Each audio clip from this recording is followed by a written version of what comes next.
Hello there, one and all. You know who I am, ETTemplar, Supreme Misfit Professional Dipshit. And aside from the United States accidentally sending the Taliban $239 million, you want to know what else our taxpayer money is funding? Shitty fucking video games. Yes, you heard that right. Your taxpayer dollars are going to video games. So the government is investing in counter disinformation video games, which explains a lot. And that explains why Dustborn is a giant piece of shit and why no one wants to play it, because anything the government touches and runs is more than likely horse shit, dog shit, and doesn't run effectively at all. So citizens have discovered that the United States government is investing hundreds of thousands of dollars, if not more, in what they're calling disinformation games. So this is more than likely, this sounds like the brainchild from the fucking CIA. If I had to guess, I can just smell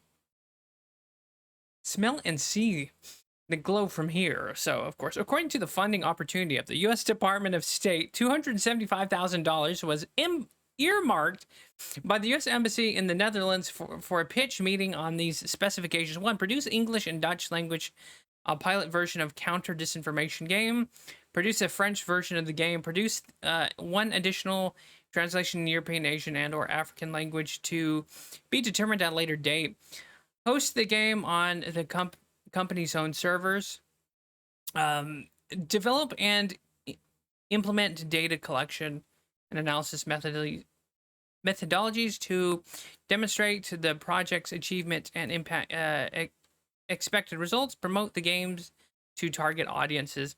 But here's the catch. It says here for counter disinformation. You know, for counter disinformation to work, it has to be fucking successful, guys at the CIA and the State Department. If you're gonna make something that's gonna be like counter disinformation, it actually has to be successful, which with Dustborn, it's kind of not going to. Let's see what else.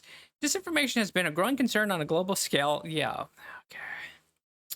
As countries such as the United States, China, Russia, and more fight in control of prevailing narrative, however, who gets to decide what the disinformation and what's truth? Well, that depends. It varies from government to government. Gamers have grown weary of an overt propaganda and social messaging in video games. Yeah, we've been witnessing this for the last 10 to 20 years from all sides of the political spectrum, and it stands to reason that cynicism will extend to any game development as a result of the funding. The funding was offered in 2021, so any games which may receive this funding are likely to be coming out soon, and hopefully they all fucking fail. Someone should start researching which games these are, because they do indeed deserve to fail if they're disinformation. What the fuck do they call this again? Counter disinformation in video games. So we haven't seen bullshit like this since World War II, and it is just it is so amusing that our government can not only fail its people on a massive scale by, securing the border, protecting our homeless veterans, by at least supplying some sort of aid to our veterans, homelessness, or the drug epidemic. The government hasn't done anything with fentanyl or the opioid epidemics. But again, they'll burn $275,000 from a State Department embassy in Netherlands somewhere, for a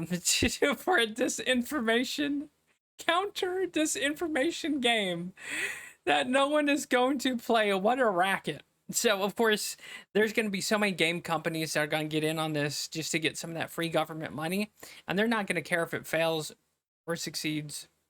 So, my fellow gamers, it is now pertinent now more than ever, and it's going to be exhaustive, that we now have to look into who or what is producing our video games. It is our job to remain vigilant now more than ever, to observe and make sure the games we're buying are not counter disinformation games, propaganda trash made from the West. And I'll call this out if it's Eastern or Western counter propaganda trash. Gamers just want a game that can hit all the fun beats, cool locations, cool weapons, cool gameplay, nice chicks or dudes to look at, no matter, depending on your orientation, fun gameplay, customization, items, loot. This is the only thing gamers want. This is the only thing the gamers need. So to all the video game companies out there, unless if you want to catch shit from us and you don't want us to buy your video games, do not take any fucking money from the United States government or any world government for that reason to input counter disinformation shit in your games or any form of propaganda, whether it's East, West, China, Russia. We don't care because we won't support your fucking stupid shitty game. And the funny thing is, as to whose counter disinformation are we talking about here? Are we at the point of getting a Ministry of Truth just yet? Like from 1984, if I'm not mistaken, or some ministry? Oh my God. So it's funny.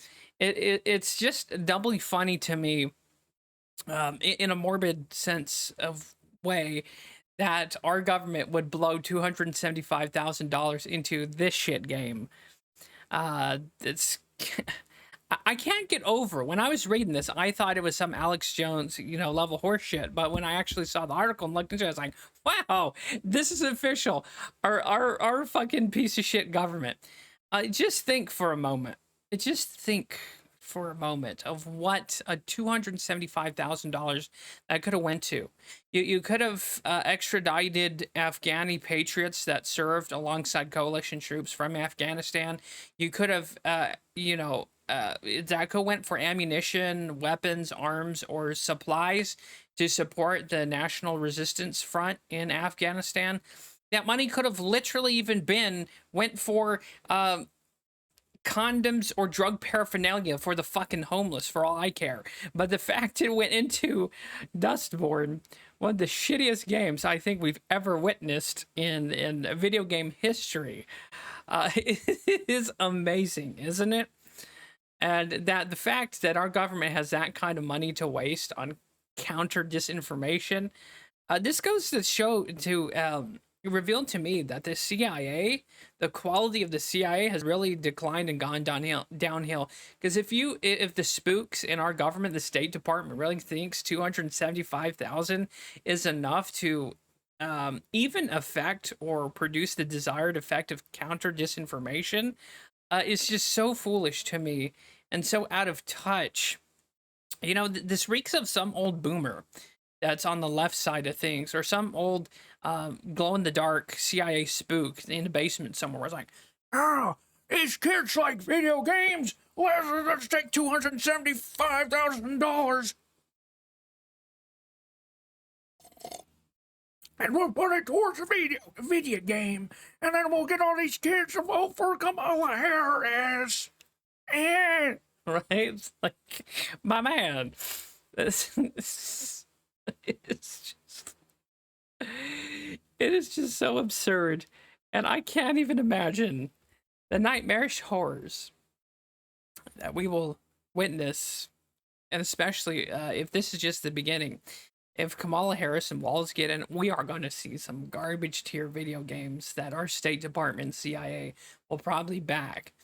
And I hope any company that takes government money to create counter disinformation or propaganda on the laurels or on the service of the American government or American state deserves to fail.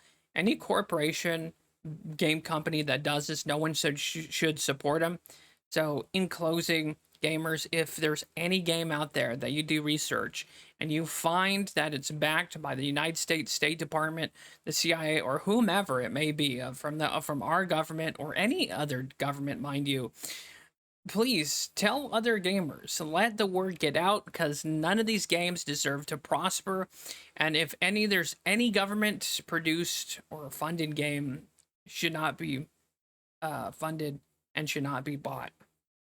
Anyways, just one more enemy on the long list of litanies to gamers, feminists, wokies, LGBTQ, Marxist, cultural Marxists. Now we can add the United States State Department, government, and CIA to that list of infiltrators and ruiners of what we find sacred, entertainment and our video games.